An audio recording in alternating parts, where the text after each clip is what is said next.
Well, this is day two, 9 weeks out until my next powerlifting meet.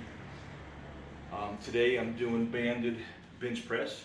These red minis doubled up equal about 35 pounds per side, so 70 pounds of band tension when you're at the lockout. So it goes from barely anything at all up to 70 pounds at lockout. And this really helps to develop that explosive power for the lockout. And so I've been doing these now for about 8 weeks, and I always do it the second day of the week. And I'm gonna work up to maybe 335 today on this with this 70 pounds of band tension. I was looking at the world record bench press for drug-free, drug-tested Masters 2 lifters, and it's 473 pounds. I think it's 215 kilos. And I'm contemplating starting to train for that. I've done 200 kilos in a competition, and I'm gonna shoot for 205 in this next meet. Hopefully, we'll see. And so that'd be another 10 kilos on top of that, just to tie it.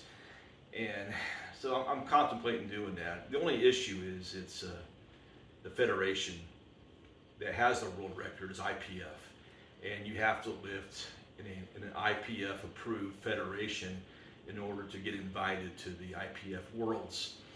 And right now I lift with NASA, which is not an IPF approved federation, even though we're drug-free, drug-tested federation. But I would have to lift through the I can't remember what it's called, Powerlifting of America or something like that. They're a brand new federation since USAPL lost the IPF affiliation.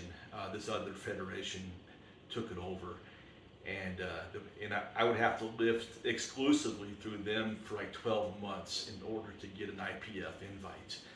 And so I got to think about that, because I am a NASA member. I'm not going to give up on NASA, but I may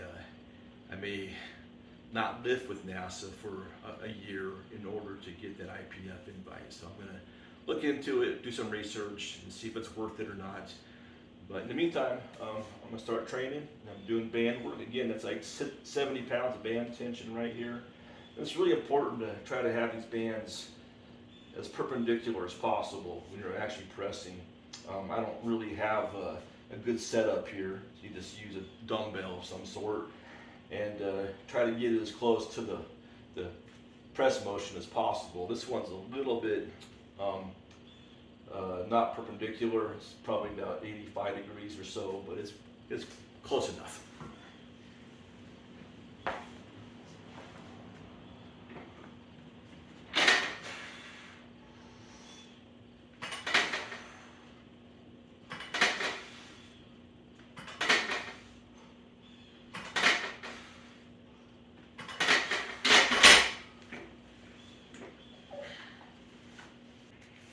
I've been benching heavy now for a good 6 years.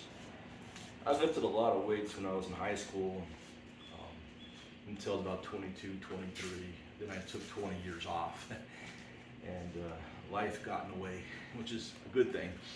But so I decided to get back into weightlifting when I was 44, and now I'm 52, so I got about 8 years back in weightlifting. And it took a year or so to see my bench progress, to about 275, then 315, eventually 405. So the bench takes time. There's a lot of patience involved with it.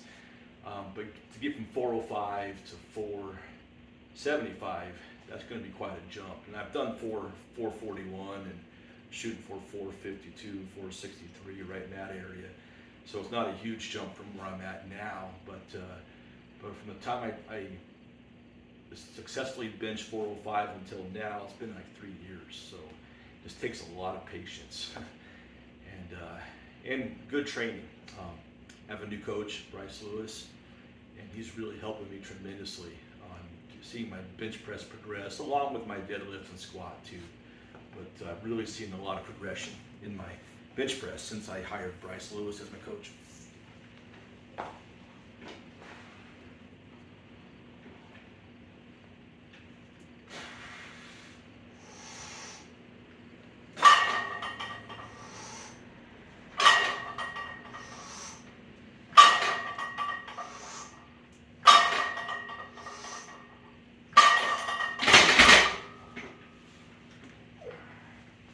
Feels really good tonight.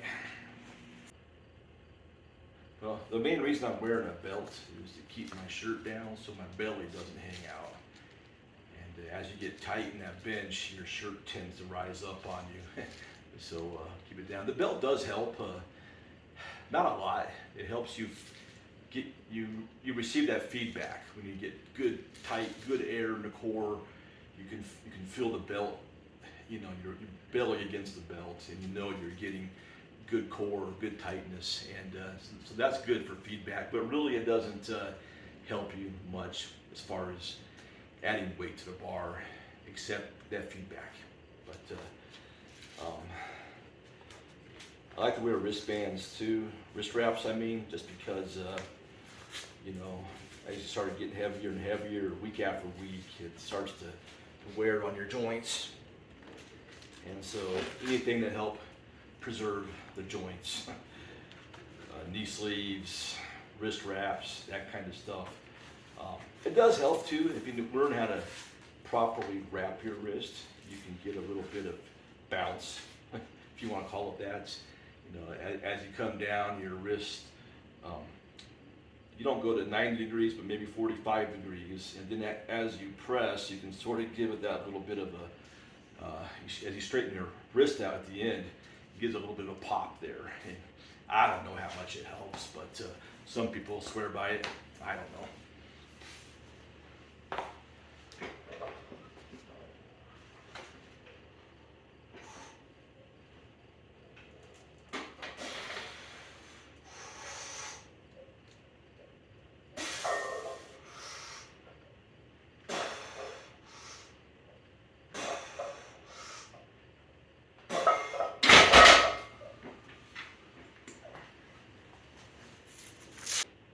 I also wear old knee sleeves for my elbows.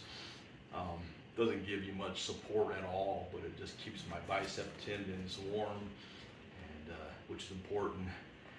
I do have a sore bicep tendon from doing so many back squats. And that's why I only do back squats once a week now, and then I use the SSB bar, the safety squat bar, once a week also, and that seems to be helping a lot on my bicep tendon, because when you put your arms back, your elbows back behind your head twice a week, the wear and tear is a lot. And so I love the SSB bar. It's helping me a lot. It's actually helping my squat quite a bit, and it's helping my deadlift. There's a lot of carryover to the deadlift. You're constantly fighting to stand up straight, so that your core is always getting beat up, which is good. And I'm gonna go to 275 now with 70 pounds of band tension. So about 340 at the top. So again, I want to be explosive off the bottom. That way I drive through that 340. That's the whole point of this.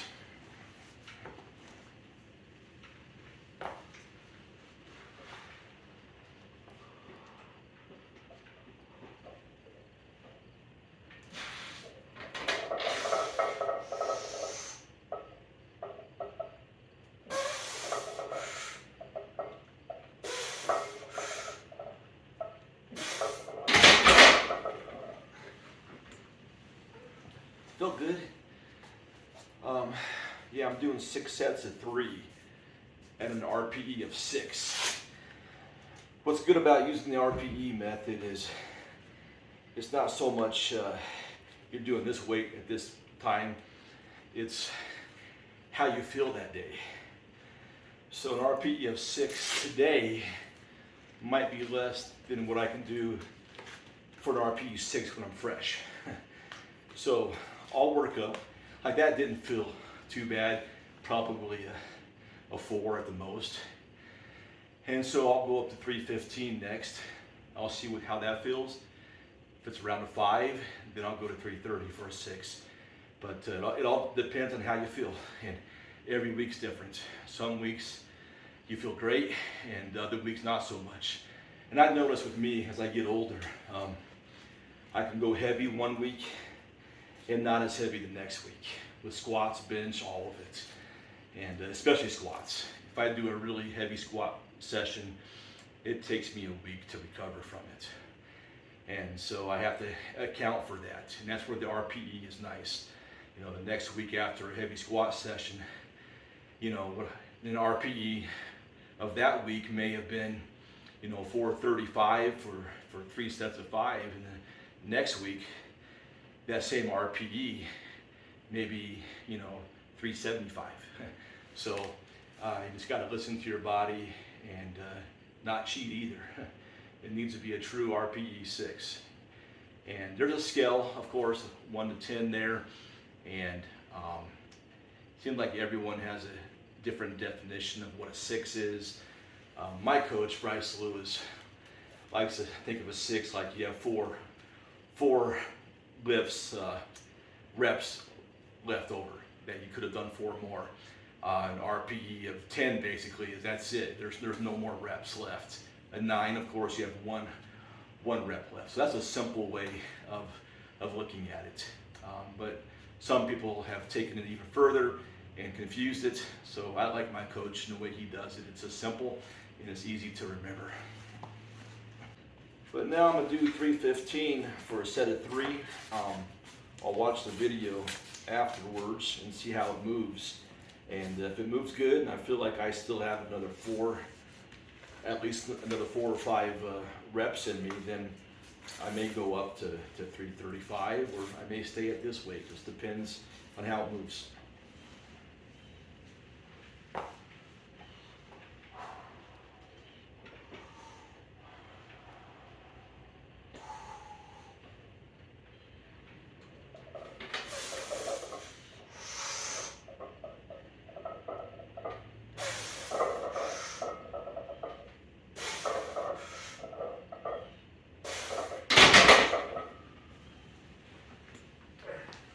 Felt good, but I'm probably going to go up to 325 is all today.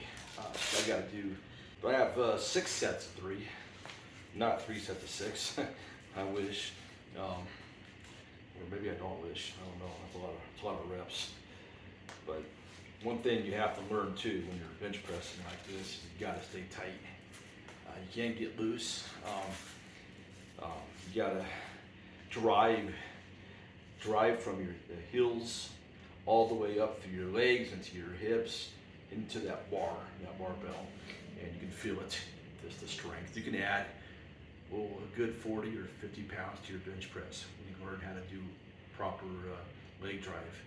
And I'm still not an expert at it. I'm learning, just a little here, a little there. I've done at least 10,000 reps. So if I'm not an expert yet, and I may never be an expert, but I'm getting closer, that's for sure.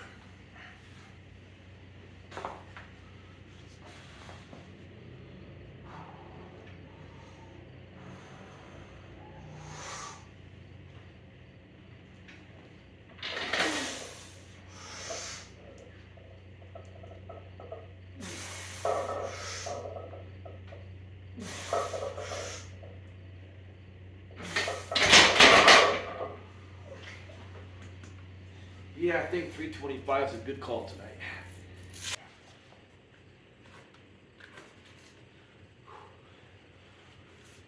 Well, I'm going to call this set number 3. First set was 315 for 3, so I'm going to call that close enough.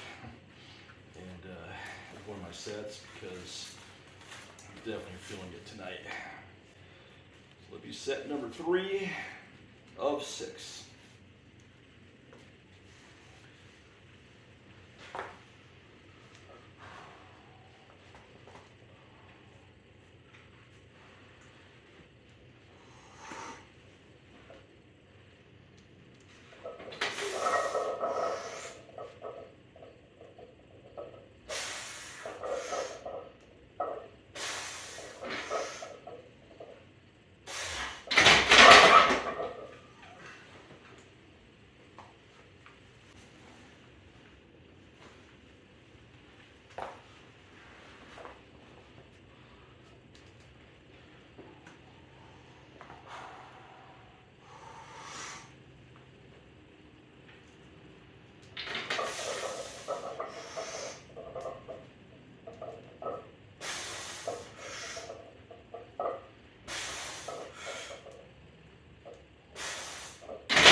that set felt better than the last one, so I'm gonna go ahead and do one more.